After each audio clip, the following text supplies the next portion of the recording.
ডিগবৈ বালিজনৰ এজন বিশেষভাৱে সক্ষম ছাত্ৰজনৰ নাম তন্ময় দত্ত। তন্ময়ৰ সপোন আকাশ চুবৰ্মন। ভৱিষ্যতে এজন কামাণ্ডো হোৱাৰ প্ৰবল ইচ্ছা। ডিগবৈ বালিজনৰ বিশেষভাৱে সক্ষম এজন তৃতীয় শ্ৰেণীৰ ছাত্ৰ, নাম তন্ময় দত্ত।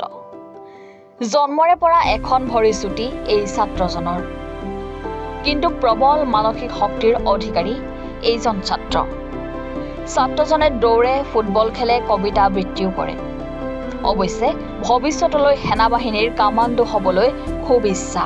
কামাণ্ডো হ'বলৈ যিমান চেষ্টা কৰিব লাগে সকলো কৰিবলৈ সাজু হৈ পৰিছে তন্ময়। মোৰ নাম শ্ৰী তন্ময় দত্ত। কোন ক্লাছত? মই ক্লাছ 3 পঢ়োঁ। কি কৰি ভাল পোৱা? ফুটবল খেলি ভাল পাওঁ আৰু দৌৰি ভাল পাওঁ। কবিতা আবৃত্তি কৰা বোলে? মই কবিতা আবৃত্তিও কৰি ভাল পাওঁ। কবিতা আবৃত্তি গাই শুনাই দিয়াচোন। নমস্কাৰ, মোৰ নাম শ্ৰী তন্ময় দত্ত। মই এটি কবিতা আবৃত্তি কৰিবলৈ ওলাইছোঁ। কবিতাটিৰ নাম হ'ল গছ ভাল পোৱা ককাৰ ঘৰ। কবি ভৱেন্দ্ৰনাথ শইকীয়া। ভাল পালোঁ ৰঘুনাথ, তুমি মোক গোটেৰাৰ বিয়ালৈ মাতিলা, পিছে ৰভাখন দিবলৈকে আমলখি গছজোপা কিয়নো কাটিলা। আলহী অতিথি যাব ৰভা নাইকিয়া হ'ব, বোৱাৰীয়ে ঘৰখন দিবহি পুৰাই, পিছে কোৱাচোন ৰঘুনাথ আমলখি গছজোপা সহজতে পাবানে গ'লে, দৰাটিক মাতাচোন এজোলোকা আশীৰ্বাদ দিওঁ আৰু যাওঁ। গছজোপা কটাৰ বাবে লুচি ভাজি ৰসগোল্লা একোকে নাখাওঁ, ধন্যবাদ।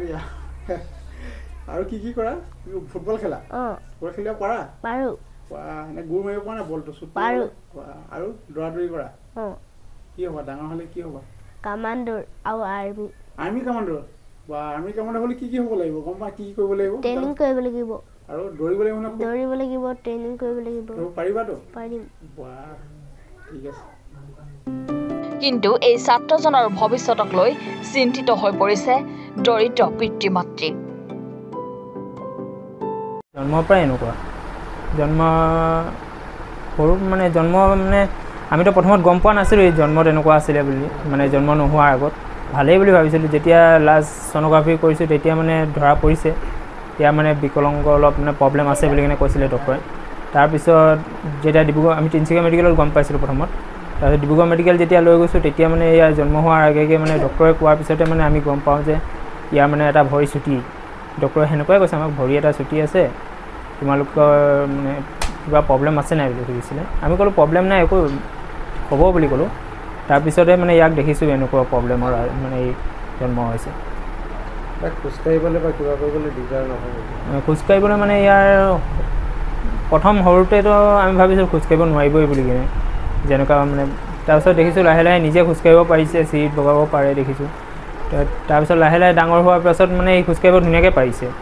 খোজকাঢ়িব পৰাৰ পিছত এতিয়া ডাঙৰ হৈ অহাৰ পিছত যেতিয়া খেল ধেমালি কৰে অলপ তেতিয়া অলপ বিষ হয় তাৰ মাজে মাজে গাবোৰ ভৰি চৰি বিষায়। স্কুলৰ পৰা কেতিয়াবা ময়ে অনা নিয়ে কৰোঁ, কেতিয়াবা মই আনিব নোৱাৰিলে যেতিয়া নিজে খোজকাঢ়ি আহে তেতিয়া ৰাতি বিষ হয় তাৰ। বাহিৰত ক'ৰবাত লৈ যোৱা হৈছে? বাহিৰত এতিয়ালৈকে ক'তোতো নিব পৰা নাই। গুৱাহাটীত নিবলৈ কৈ আছিলে, তাকেই আমি এতিয়া সপোন নিচিনাই হৈ আছে আৰু নিবলৈ পৰা এতিয়াও পৰা নাই। ডিগবৈৰ পৰা হাছান আখতাৰ ফৰিদৰ ৰিপৰ্ট, এনি ভাৰত 24।